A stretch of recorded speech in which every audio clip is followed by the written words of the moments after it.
19-20 politique avec Gilles Bornstein. Bonsoir Gilles. Bonsoir à tous. Notre invité ce soir, David Assouline. Bonsoir. Bonsoir. Vous êtes sénateur socialiste de Paris. Alors ce matin, à Bordeaux, Emmanuel Macron, le président de la République, a appelé au calme à la veille d'une nouvelle journée de mobilisation des Gilets jaunes. On l'écoute. Je pense que la situation que nous vivons n'est plus compréhensible par nombre de nos concitoyens. Parce qu'une société démocratique dans laquelle chacun peut exprimer avec la plus grande violence le moindre de ses désaccords, où plus aucun compromis n'est possible, c'est intolérable et à la fin c'est la négation de la démocratie. Vous êtes d'accord sur ce point? Il faut que ça s'arrête? Je pense que la violence est inadmissible, mais les mouvements sociaux, les protestations sont tout à fait légitimes. Et si c'était non violent, il n'y aurait pas de problème pour la démocratie à vivre ces moments-là.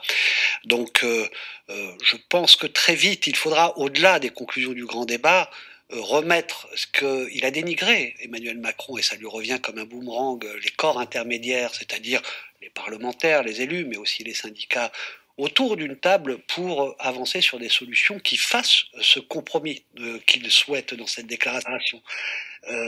Et ça peut pas être autrement. C'est-à-dire ce verticalisme, cette façon d'avoir rejeté l'ensemble de la classe politique de façon démagogique pour arriver au pouvoir, il la prend en pleine face aujourd'hui avec le fait que on va directement le voir lui, d'une certaine façon, et il y a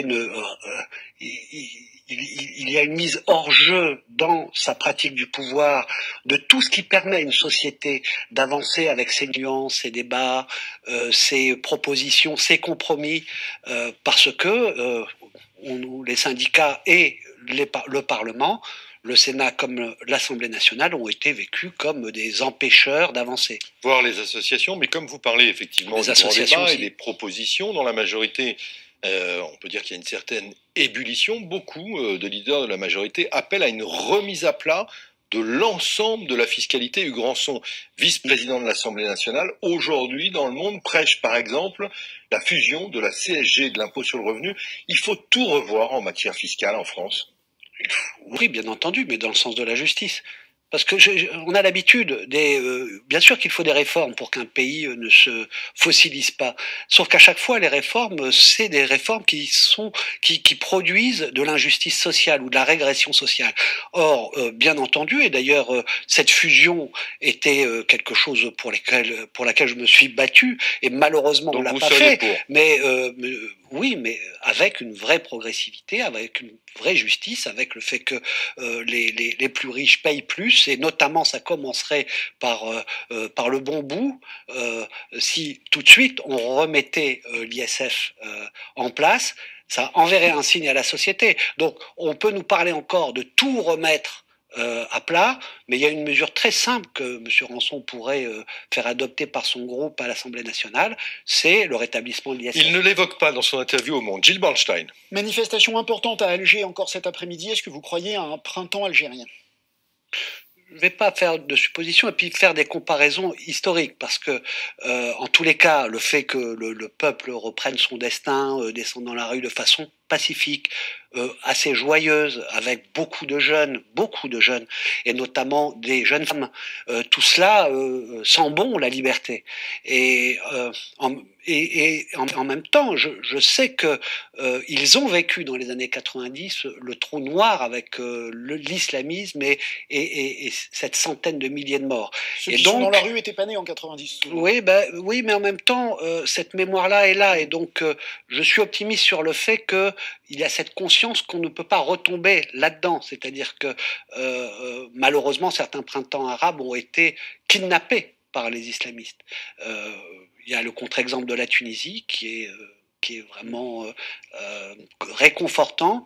Et donc voilà, je suis toujours heureux quand un peuple exprime sa liberté de cette façon-là. Et je le répète, de façon pacifique, j'espère que ça le restera. La France, dont le silence pour l'instant est assourdissant, doit prendre position, par exemple, contre une nouvelle candidature du président Bouteflika, ou ça serait de l'ingérence ?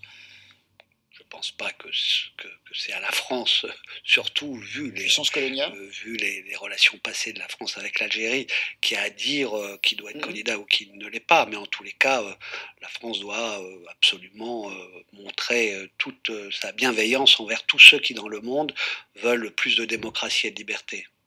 Revenons aux élections européennes. La semaine prochaine, les Républicains vont dévoiler leur liste. Le président Macron va lui prendre une initiative européenne et parler à la télé italienne dimanche. Et le PS, là-dedans, où il a disparu. Qu'est-ce qu'il fait? Non, le PS... le PS... Alors vous n'avez pas de liste, pas de tête de liste Alors, j'espère qu'il y en aura, mais je vais vous dire, on est dans une énorme difficulté, dans une crise qui nous a... amené à nous reconstruire patiemment et petit à petit. Et toute la gauche démocratique, pas que le PS, doit maintenant se mettre au niveau, vraiment au niveau de l'époque. Le luxe, des petites manœuvres, des petits coups, des petits égos, c'est vraiment... nous rentrons dans une époque où nos petits-enfants ne pourront peut-être plus vivre sur la planète, où on voit que l'enjeu mondial, c'est peut-être la peste brune, le minuit dans le siècle du XXe siècle qui peut se reproduire aujourd'hui en termes politiques avec les nationalismes et les extrémismes. Peut-être que ces bouleversements climatiques, ces migrations qui vont être provoquées, va faire en sorte que les gens vont plus vouloir vivre ensemble. Et on va s'amuser à se diviser entre 2% là, 3% là, 4% là. Avec moi je veux une votation citoyenne. On se met autour de la table, on est des grands, on voit l'époque, demain on nous jugera, on se met autour de la table, on sait que sur 3-4 grandes questions... David Assouline, très vite, oui, dans ce contexte que vous décrivez, effectivement, et qui est un contexte inquiétant, où en tout cas chacun doit prendre ses responsabilités, Bernard Cazeneuve, l'ancien Premier ministre, le ministre de l'Intérieur, c'est un recours pour les socialistes? Mais je suis contre les recours. Je pense que Bernard Cazeneuve est un homme d'État tout à fait important. S'il revenait en politique, ce serait une bonne nouvelle. Ce serait une bonne nouvelle que des hommes de sa stature reviennent en politique de façon active. Je le dis et je le dirai pour d'autres si vous me posez des questions sur d'autres potentiels. Maintenant, le problème n'est pas un homme. Le problème est de reconstruire des idées, des valeurs, un collectif. Et au-delà du Parti socialiste aujourd'hui, je le dis, c'est important. On sera jugé, et j'espère qu'on sera jugé avec le fait qu'on a fait les bons choix. Merci David Assouline, merci Gilles Bornstein, très bon week-end à tous.